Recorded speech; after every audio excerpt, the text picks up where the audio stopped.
My fiance was helping her sister cheat on her husband and abandon their 2-year-old baby. Then she sent me an essay to apologize, not realizing that I was done with her lies. Me and my girlfriend Quinn have been together for 6 years, engaged for the past year. I single-handedly planned our entire wedding that is scheduled for exactly 14 days from now. Last night, Quinn and I were having a beautiful evening at home. She was in my arms eating vanilla ice cream, and I was doing that boop nose thing with scoops of it. Life was sweet. That's when her sister called her. So I went into the kitchen to grab us some red wine, but that's when I heard her on speakerphone. I immediately recognized the voice as belonging to her brother-in-law, Louis. What I heard next made my blood run cold, especially since I always thought Quinn's best quality was her loyalty. Basically, Louis asked where her sister, Louis's wife, Natalie, was, because he wasn't replying to any of her texts. Quinn replied, "Oh, she just left. She should be home in 30 minutes. My heart dropped, but I stayed silent as I tried to figure out what was going on. But I expected her to be honest with me, so I just asked her what that was about. But she was too busy rapidly texting someone, her fingers flying across her phone screen with an unmatched amount of urgency. So I asked her again, "What are you doing?" And, like it was the most obvious thing in the world, she replied, texting Nat that Louis was looking for her. The pieces were clicking together like a puzzle I never wanted to complete. First red flag, Quinn told Louis, sister's husband, that Natalie, Quinn's sister, had just been at our house. A straight up lie. Second red flag, why was Quinn texting Natalie expecting a response when Louis had just said Natalie wasn't answering texts? The contradiction was so obvious it made my stomach clench. Third, and most damning red flag, why would Quinn tell Louis that Natalie would be home in 30 minutes unless she either knew exactly where Natalie was or was sending her a warning text to get home ASAP? So if you haven't figured it out by now, basically Quinn was covering for Natalie and lying to Louis about her sister's whereabouts. My mind raced with scenarios. Maybe Natalie was planning a surprise for Louis. Maybe she was secretly shopping for a gift. Maybe, but I needed to know for sure. So at around 1 a.m., I got up to use the bathroom, the mattress creaking as I slipped out from under the covers. Quinn was sleeping soundly, her breathing deep and even. I couldn't resist checking her phone. We've always known each other's PINs, so accessing it wasn't difficult. I unlocked it. I wished it was just cheating. But no, Quinn's sister Natalie has been having an affair for about 6 months with a coworker, and Quinn has been helping her cover it up almost the entire time. There were hundreds of texts between them discussing the affair, the coworker, explicit details, embarrassing comments about Louis. It made me physically ill. But alongside this was my wife in detail explaining how to manipulate him, like a literal step-by-step guide. And the worst part? She said it was the same guide she used on me when we started dating. I'm completely, utterly screwed. I can't marry Quinn. Forget about me. There's zero reasonable explanation she could offer for helping her sister cheat on Louis, and by extension, abandon their 2-year-old daughter. The betrayal isn't just of me or Louis, but of that innocent child whose family is being torn apart with Quinn's active assistance. But on the other hand, our families have invested an enormous amount of money into this wedding, and we're not getting any of that back at this point. Plus, I feel like a complete idiot. The woman I thought I knew would never participate in something so cruel and deceptive. And yet, I still have feelings for her. She's beautiful, fun, and kind. She's never wronged me personally, but I can't look at her the same way now. I'm dreading what I know I need to do next.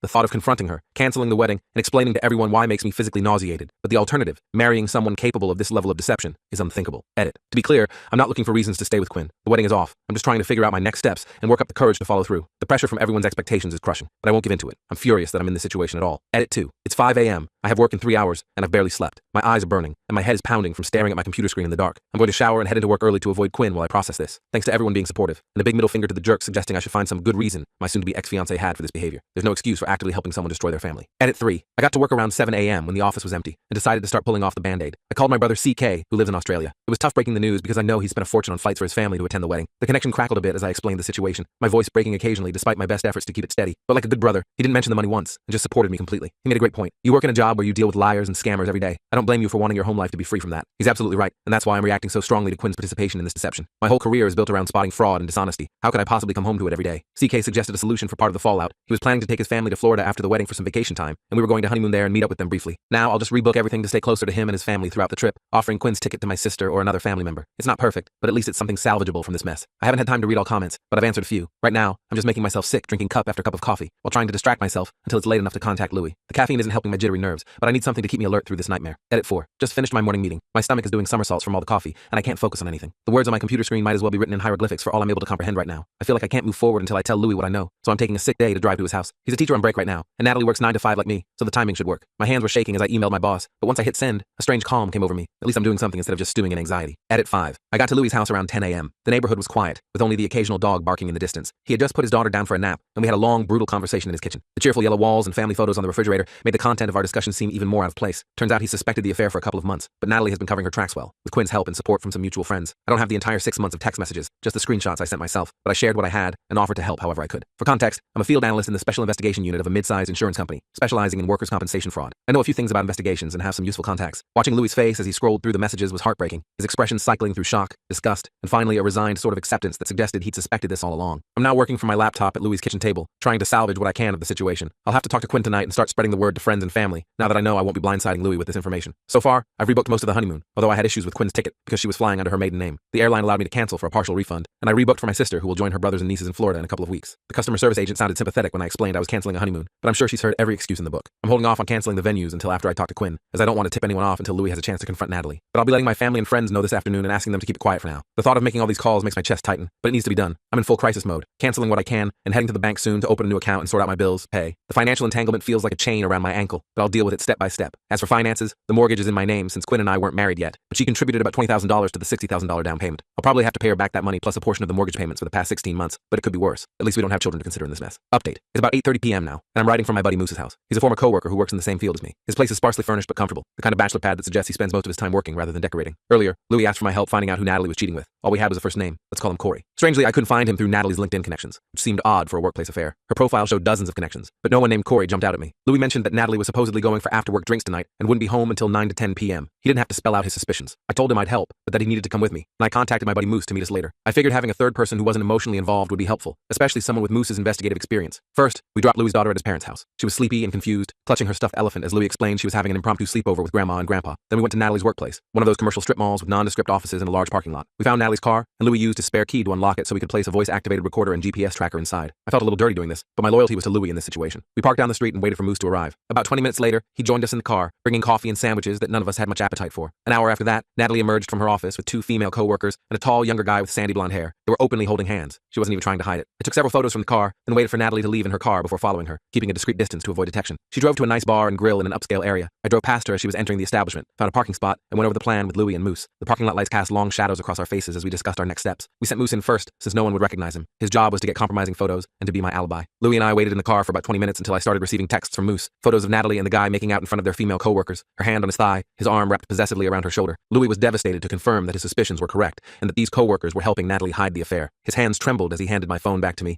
and he stared out the window in silence for several long minutes. Louis wanted to know who the guy was, so despite my suggestion that we could find out later, I entered the bar. The music was loud, the lighting dim, and the place was crowded with after-work patrons. I pretended to be surprised seeing Natalie and called out to her from a few tables away. She was shocked to see me, her smile freezing on her face, and everyone at her table tensed up immediately, like children caught with their hands in the cookie jar. Natalie quickly introduced me as her sister's fiance, mentioning we were getting married in 2 weeks. After accepting their congratulations, I extended my hand to the blonde guy, introducing myself with my full name, hoping he'd reciprocate. He did, but surprisingly, his name wasn't Corey. I committed his name to memory as I smiled and made small talk. I introduced myself to everyone else, then excused myself, saying I was there to meet a coworker. I joined Moose, and we immediately started investigating the guy online. It didn't take long to find him. He had social media profiles and court judgments against him. Everything fell into place when we discovered Corey was his middle name. The puzzle pieces were clicking together, but the picture they revealed was increasingly ugly. The kicker? This guy is 26, married, and has a 1-year-old daughter. The situation just kept getting worse, layers of deception piling on top of each other like a twisted game of Jenga. I texted Louis the guy's real name and decided to push my luck a bit further. I instructed Louis to wait a few more minutes while I essentially played babysitter at the bar. My presence was clearly ruining their evening, which was exactly what I wanted. I could see Natalie glancing nervously in my direction every few minutes, her animated conversation with her friends now forced and stilted. After about 10 minutes, I told Louis to text Natalie that he was spending the night at his parents with their daughter. Soon after, I saw Natalie check her phone, show it to Corey, and then everyone decided to leave. Natalie came over, said goodnight, and asked if Quinn and I wanted to come for dinner that weekend. I smiled and said that sounded great, wishing her and her coworkers a good night. My acting deserved an Oscar, given how much I wanted to tell her exactly what I thought of her behavior. Moose and I waited for them to leave, paid our bill, and hurried back to Louis. We weren't sure where Natalie was headed, but she drove straight home. We followed at a distance and parked down the street. Shortly after, another car pulled into Louis' driveway, and we watched Corey get out, knock on the door, and be greeted by Natalie before they went inside together. The front porch light cast their silhouettes in sharp relief as they embraced in the doorway. By this point, it was about 7:30 p.m., and I had my own issues to deal with. I'd done all I could for Louis as a friend, and being present for his confrontation with Natalie seemed excessive given my own situation. Louis agreed to handle the rest himself. He retrieved my recording equipment from Natalie's car, and we said goodbye. His face was set in grim determination as he walked toward his house, looking like a man heading into battle. That was almost 2 hours ago. I received one text from Louis saying it was done, and that he was heading to his parents' house, but my phone hasn't been blowing up, so I don't know what happened with Natalie. I've been at Moose's since then, pacing his living room and trying to figure out my next move. My priority now is to go home and tell Quinn the wedding is off. She's definitely going to take it badly, but as I've said, I simply cannot marry her right now. I don't know what the future holds for us, or if we'll be completely done, but we're certainly not getting married anytime soon. For those asking why I didn't talk to Quinn first or confront her immediately, are you serious? She cold-bloodedly lied to her brother-in-law of 10 years, someone she supposedly thinks is a great husband and father. Maybe you're naive enough to think someone who can lie that effortlessly to someone they care about would suddenly tell me the truth, but I'm not. Until that moment, I'd never had reason to doubt Quinn or not trust her, but she demonstrated her untrustworthiness right in front of me. I'm supposed to let that slide or expect her to be honest with me? You clearly don't know what it's like to have your entire perception of someone shift in an instant. It's disorienting and panic-inducing, like the ground beneath your feet suddenly turning to quicksand. I'm actually proud that I kept my head and followed my instincts instead of confronting her immediately. It would have been ridiculously easy for her to lie and delete those text messages. If she had, I would never have seen the horrible things she wrote, never realized how duplicitous she can be, and never known how little I actually understood about who she is. I'm heading home to talk to Quinn now. I'll update later with the final verdict, but don't expect a happy ending. The butterflies in my stomach have turned to lead weights, and my throat feels tight with dread, but this conversation can't wait any longer. Here's another update for you all. So much has happened, most of it pretty terrible if I'm honest. I left Moose's house late that night. Quinn already knew I was out discussing business with him, though she had no idea the business was actually her sister's affair. It was getting late, mostly because I was trying to work up the courage to go home and face her. After several pep talks from Moose, including a shot of whiskey that burned all the way down but did little to calm my nerves, I finally texted Quinn that I was on my way and left. When I walked walked into our house, I was completely blindsided to find Natalie crying on our couch with Quinn comforting her. I hadn't seen Natalie's car in the driveway, so this was the last thing I expected. I froze for a moment, almost turned around and left. This would make an already bad situation infinitely worse. Still, I had a timeline I wanted to stick to. I needed to notify friends and cancel wedding preparations, and the clock was ticking. When I entered the room, both Quinn and Natalie looked up at me, but no accusations came. I just stared back questioningly, my hand still on the doorknob as if ready to make a quick escape. The moment passed. Natalie went back to crying. Quinn returned to comforting her, and I awkwardly let the silence hang for about 30 seconds, while thinking that Louis apparently hadn't mentioned my involvement in uncovering the affair. I decided to play dumb, not for any particular reason,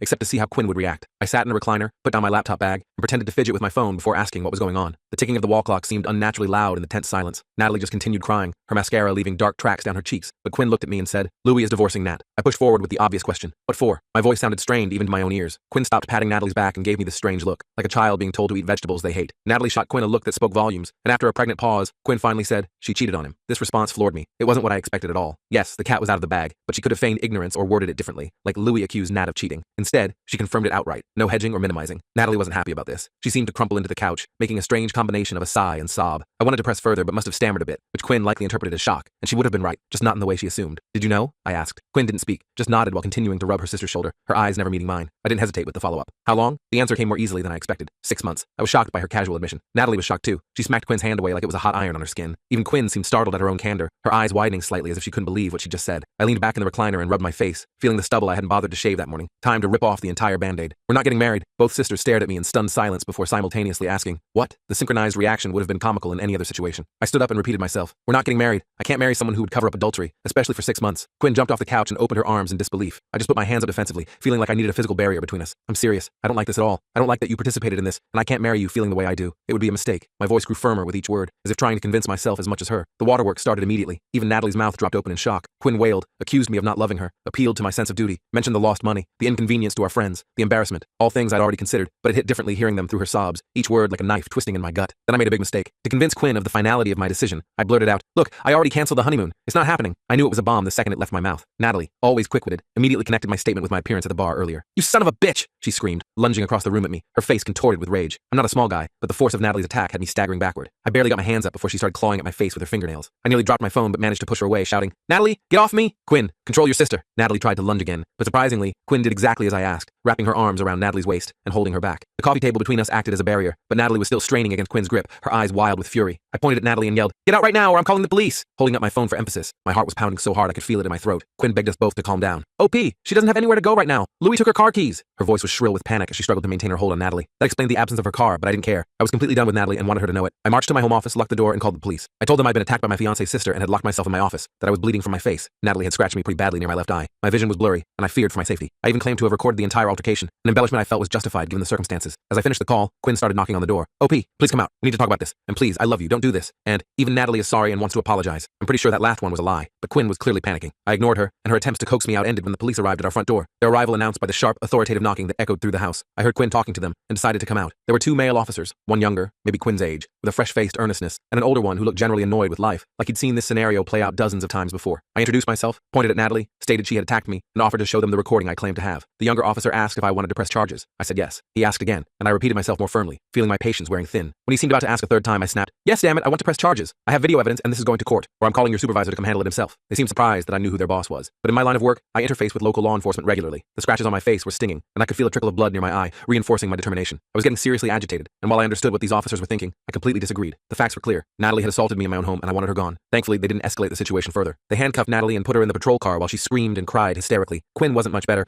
repeatedly murmuring, "No, please, no," through her tears, her makeup smudged and her hair disheveled from the struggle with her sister. The younger officer came back and asked if everything else was okay. I told him I was going to bed. He asked Quinn the same question, and when she didn't immediately answer, he repeated with more emphasis, "Is everything okay here, ma'am?" It was obvious what he was fishing for, his hand hovering near his belt, as if ready to reach for his handcuffs again. By this point, I really disliked this guy, but I bit my tongue. Quinn finally realized he was addressing her and nodded, wiping her tears with the back of her hand. Clearly unsatisfied, he started to ask again, and I interjected, "If you want to go fishing, you might want to do it on the lawn where my doorbell camera isn't recording you." I'd probably pushed my luck one too many times with this officer, and I was about 30 seconds from being handcuffed myself when his older partner pulled him away. The older man, probably in his late 50s, with salt and pepper hair and deep crow's feet around his eyes, likely didn't want to process 2 arrests at the beginning of his shift, especially when one would clearly be more trouble than it was worth. They left, taking Natalie with them, and hopefully out of my life forever. At this point, I considered whether to stay or go elsewhere. With my parents living a couple of hours away and my finances about to take a serious hit, I decided to sleep in our guest room instead. The thought of driving in my emotional state was also unappealing. Quinn made futile attempts to get me to talk or to join her in our bed, but I told her we'd talk tomorrow and that I was exhausted. Thankfully, she left me alone, and I slept harder than I had in years, the emotional toll of the day finally catching up with me. The next day was the weirdest day of my life. I woke up around 11 a.m. Quinn was still home and had cleaned the house from top to bottom. The floors sparkled, the toilets shined. I could practically lick the bathroom linoleum and taste mint. The scent of cleaning products hung in the air, almost overwhelming in its intensity. She was hovering at a distance, looking like she wanted to say something but unsure how to start, her eyes red-rimmed from crying. I understood her uncertainty. Was I just upset the night before? Did I mean what I said about canceling the wedding? Was I truly angry? I took a deep breath and told her we needed to finish our conversation. She tried to sit next to me on the couch, and although I considered rebuffing her, I didn't. We weren't getting married, but I didn't hate her. I was disappointed and disgusted by what I'd read in her texts with Natalie, but we were both hurting, and I didn't want to make things worse or complicate our lives any further. It took considerable convincing for Quinn to truly believe the wedding was off. She was not handling it well. That's an understatement. She was a complete wreck, hyperventilating at times. I was holding it together better, but I'd had longer to process everything, and the initial shock had worn off somewhat. Finally, she asked the serious question. What about us? Her voice was small, almost childlike in its vulnerability. I know I'll get hate from people who think any relationship transgression warrants a nuclear response. And yes, calling off the wedding was already like dropping a bomb on our 6-year partnership. But truthfully, I didn't have an answer for Quinn in that moment. I just didn't know, and I told her so, watching her face fall further with each word. I explained that reading those text messages showed me a side of her I never knew existed, and I wasn't certain about her or our relationship anymore. I couldn't understand why she would join Natalie in putting down Louis, encouraging her cheating, and disregarding their daughter's well-being. The messages had revealed a callousness that seemed completely at odds with the woman I thought I knew. Quinn just kept repeating, I know, it was wrong, I know, like a mantra that might somehow erase what had happened if she said it enough times. When I asked for an explanation, she couldn't provide one beyond saying she got carried away and felt she had to choose her sister. I told her a good sister keeps you on the right path, rather than giving you a free pass to be terrible. She agreed, and promised to do better, explaining that Natalie had always been the boss when they were children, and she was always the follower, too afraid to stand up to her sister's strong personality. I understood this dynamic. I have an older sibling too. Though I'm more independent, my brother has lived across the world for 18 years, only visiting occasionally during holidays. Perhaps I had an advantage over Quinn, because my older brother is a decent person, while Natalie is trash. Still, this explanation, while making some sense, felt too convenient, too simple to explain away behavior that had shocked me to my core. Then came the second major shock of my life in 48 hours. Quinn suddenly burst out, It's not fair! It's not fair! Her voice rising to a pitch I'd never heard from her before, her hands balled into fists at her sides. What's not fair? I asked, genuinely confused by the sudden outburst. You were sexting that bimbo wife Nala girl on Instagram last year and I got over it. I was so hurt, but I moved past it. Why can't you get over this? Why? Tears streamed down her face as she hurled these accusations at me. What? Who the hell is bimbo wife Nala? I had absolutely no idea what she was talking about. I asked if she was high or having a psychotic break.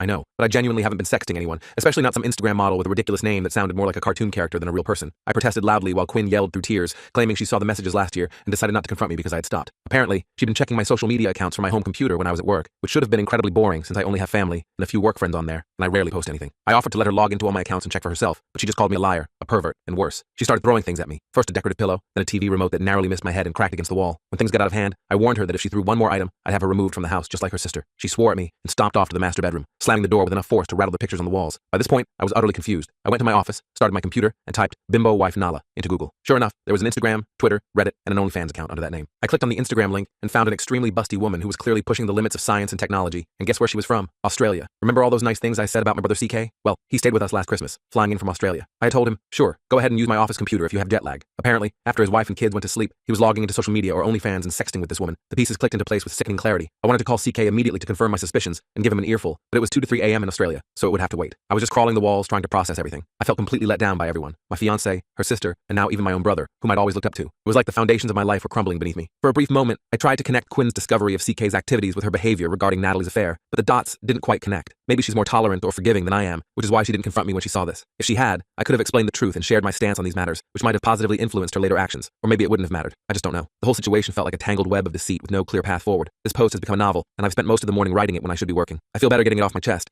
but there's probably enough material for 2 to 3 more posts. The emotional roller coaster of the past few days has left me drained, but somehow clearer about what matters to me. I'll try to update my profile in the next day or two with the rest of the story. My conversation with CK, discussions with both our parents, and where Quinn and I ultimately stand. There's still much to resolve, and the path ahead seems foggy at best. What I can say is that most of my immediate family relationships are incredibly strained right now. My parents are generally supportive, though less so as the financial reality of the canceled wedding sets in. Quinn's parents are furious, and I'm sure they're sticking pins in voodoo dolls of me as we speak. The tension is palpable whenever we communicate, which I've been trying to minimize. As for Natalie, she's no longer in jail. Quinn bailed her out, which I criticized her for, calling her Natalie's underling. That actually seemed to strike a chord with Quinn, as she wrote me a 20-page letter about how Natalie has bossed her around their entire lives. I've read it twice, and wish we had discussed this any time during our 6 years together. Maybe things would be different now. It's both enlightening and frustrating to learn these crucial details about someone I thought I knew completely, only after everything has fallen apart. If anyone's still interested, expect a final chapter of this saga in a day or two, with a possible follow-up after what would have been our wedding date. I can't promise a happy ending, but I can at least provide closure on this bizarre chapter of my life. This update has taken longer than I intended. So much has happened that I haven't had time to sit down and write until today during my lunch break. The office cafeteria is quiet now, most people having already finished eating, which gives me a little space to gather my thoughts. First, regarding Louis and his divorce. To my knowledge, he's still proceeding with it. No papers have been filed yet, but his intention is clear. I'm not in a position to advise him on legal matters, or to get involved with tracking down Corey's wife or anything like that. Louis is an adult who can handle his own situation. My role as his friend is simply to support him and offer advice when asked. The last time we spoke, he seemed determined, but exhausted, the reality of single parenthood already weighing on him. Second, This isn't some guerrilla marketing for an OnlyFans creator. If it were, I would have done it in my first post that reached the front page and was seen by over 3 million people. Given this post's popularity, it's not surprising that Nala, who is also a Redditor, happened to see her name mentioned. There are hundreds of content creators who use Reddit to promote themselves. The internet is smaller than we sometimes realize. Speaking of Nala, I have actually talked to her. She was helpful in confirming something for me, and she seems quite nice. But there are absolutely no romantic plans in the future. Nala is happily married for almost 2 decades, and while her husband must be okay with her career, she's way too much for a basic insurance investigator like me to handle. The conversation was purely to verify some details about my brother's online activities, nothing more. Now, to continue where I left off. When I discovered that my brother CK had likely used my computer to chat with Nala, it was too late to call him in Australia. I'm the type who needs to actively work on solving problems once I identify them, which is great for my career, but torturous in situations like this where I had to wait. So I took a deep breath and focused on what I needed to do first, contacting everyone I'd invited to the wedding who hadn't yet been informed about the cancellation. I had already told my parents and had them contact my relatives, but Quinn and I were the only ones with the complete guest list. The spreadsheet we'd so carefully maintained, color-coded with RSVPs and meal preferences, now felt like a monument to our failed relationship. Out of respect for my friends, I decided to call rather than text, which may have been a mistake since each call turned into a lengthy explanation of why I was canceling. I could have given some vague excuse, but I wanted people to know I wasn't being frivolous or just getting cold feet. I felt I owed them the truth out of respect for their willingness to support Quinn and me as a couple. Each call left me more emotionally drained than the last, having to relive the betrayal each time I explained it. Because of this, it wasn't until late evening that I finished contacting everyone, which meant it was now morning in Australia. I took a break to make a sandwich and noticed Quinn wasn't home. I had no idea when she left, the house eerily quiet without her presence. As I ate, I thought about how to handle the situation with CK. Despite the age gap, we've always been close. He was like a third parent to me growing up, generous with his time, playing with his little brother when most teenagers would have avoided it, and always seeming mature and wise to me. I respected him enormously, looking to him for guidance in many aspects of my life. The idea that he had been sexting another woman while his wife and kids slept, using my computer in my house, was something I was still processing. I needed to talk to him about it, but given the state of my relationship with Quinn, I wasn't sure if clearing my name was even worthwhile anymore. Was there anything left to salvage? The Quinn I thought I knew seemed to be fading with each new revelation. Still, I needed to confront him, at minimum to get him to stop this behavior. Whether I would tell his wife depended on what he told me, and if I believed him. The last thing I wanted was to destroy another relationship, especially one with children involved. But I couldn't ignore what I discovered. After finishing my meal, I video called CK on Facebook. He works remotely in IT and is usually available during his daytime hours. He answered almost immediately, his familiar face appearing on my screen, looking relaxed and casual in a t-shirt I'd given him years ago. After exchanging pleasantries, I dove right in and asked if he'd been using my computer to sext women online during his visit. CK's face froze, and he leaned out of frame, obviously closing his office door with a soft click that was audible even through the connection. "Yeah, I did. Why?" he replied, his expression a mixture of embarrassment and defiance. I swore under my breath and explained how Quinn had thought his flirting was me since he used my computer. I told him I wasn't happy to take the fall for him, and asked point blank if his wife Temp knew about this. My heart was pounding as I waited for his response, dreading whatever was coming next. He stumbled over his words before sheepishly admitting that no, Temp didn't know, and he'd prefer to keep it that way. He explained that their relationship had been rough since their youngest was born 4 years ago, especially in the bedroom. CK had always been private about intimate details with me, but this time he opened up completely, perhaps sensing that my own relationship crisis had created a rare moment of vulnerability between us. Things had been bad, he said. He was tired of being rejected. Temp was always exhausted no matter how much he helped around the house. Eventually, this led to performance anxiety during the rare occasions when Temp felt up for intimacy, and things spiraled from there, creating a negative feedback loop that seemed impossible to break. "There's no amount of socks picked up, laundry folded, dishes washed, or time spent with the kids that would get me laid," he said, adding air quotes around working when describing how he spent evenings in his office. This work had turned into a serious OnlyFans addiction, which, given his privacy, quickly got out of control. The shame was evident in his voice as he confessed, his eyes unable to meet mine through the screen. When I asked if he was still doing it, he swore he wasn't. He seemed sincere, but something felt off, maybe because of all the recent deception I'd encountered. I was doubting my own brother, who had been a stand-up guy our entire lives together. I hated being in this position, feeling like I couldn't trust anyone anymore. The situation was complex. If I wanted to clear my name with Quinn, I needed CK to admit it was him all along. But if he did, there was no guarantee Quinn wouldn't spitefully tell Temp. While I thought Temp should know, I wasn't sure if I was comfortable potentially destroying my brother's marriage over something in a moral gray area, especially when he claimed he'd stopped. The potential collateral damage to my nieces was also weighing heavily on my mind. I urged him to tell Temp and get into marriage counseling. He said they'd been going for 6 months, and while it was helpful, what really made a difference was getting a prescription for generic Viagra. I actually did a spit take at that, spraying water all over my screen and temporarily shorting out my microphone. He explained that they now made sure to have intimate time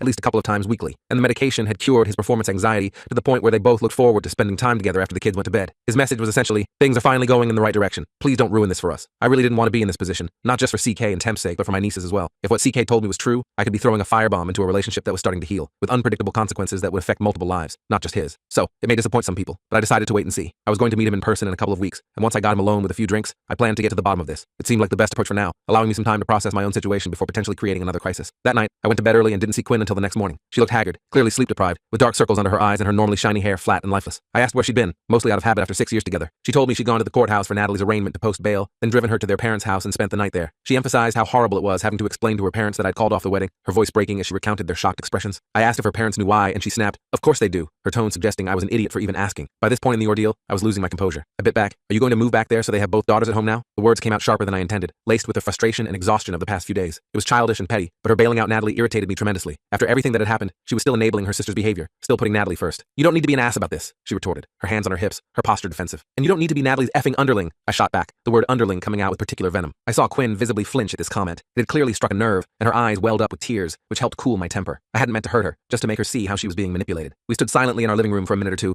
until Quinn finally spoke. "Our parents are coming over at 3. Her voice was quiet but firm, brooking no argument. I nearly facepalmed at this news. I started to object to her not consulting me me first, but realized that was just my ego talking. After all, I did need to meet with them to work out the details of the wedding cancellation and deposits, and I owed them a face-to-face explanation. So fine, let's get it over with. I tried to stay busy, but there's not much to do on a Sunday except wait anxiously for what I knew would be an uncomfortable meeting. At 3 p.m., both sets of parents arrived, and we all sat at the large kitchen table Quinn had bought a month after we closed on the house. A second-hand, solid oak beauty from Facebook Marketplace that seated 8. She'd always wanted to host big family dinners, just not like this, with tension so thick you could cut it with a knife. The next 3 hours were grueling. No one was happy, nor should they have been. The best support came from my parents, but even that was tempered with a, well, it's his decision to make attitude, which basically meant, we think this is crazy too, but we're still backing him. Honestly, that was fine. I didn't need my parents to suffer by association for the wedding cancellation. I was prepared to own it completely. Eventually, we worked out a reasonable arrangement regarding the wedding. We would try to recover whatever money possible, split it according to how it was contributed, and communally absorb the losses. However, when it came to the house, Quinn vehemently objected to my suggestion of repaying her or her parents for the down payment. She had no intention of moving out, her knuckles white as she gripped the edge of the table, insisting this was her home too. Quinn and I hadn't really discussed our living situation in detail, so my bringing up the house equity seemed to shock her. It implied I expected her to leave our home. She was furious, and I don't blame her. I should have settled our relationship status before trying to negotiate a payment plan with her parents. My approach revealed to everyone how I felt about our relationship, and while our parents may have expected it or understood, Quinn was beside herself. She absolutely refused to accept us breaking up over this and made it crystal clear. I am not moving out of my house, and we are not breaking up. Her voice rose with each word, her face flushed with emotion. That's how Sunday night ended. After our parents left, Quinn and I tried to talk more, but we kept going in circles. I had to resist my natural inclination to push until we reached a resolution. Truthfully, I was exhausted and just wanted to turn off my brain. Believe it or not, we ended up sitting silently on the couch watching a movie until bedtime, neither of us really following the plot, both lost in our own thoughts. We parted with a vague, we'll talk more tomorrow, and went to our separate rooms, the distance between us feeling like miles rather than just a wall. On Monday morning, I found a long handwritten letter from Quinn slipped under my door. I glanced at the first few pages and decided to deal with it later, then went to work. Quinn was still in bed when I left. She must have been up late writing. I could see the light from the crack beneath her door as I passed,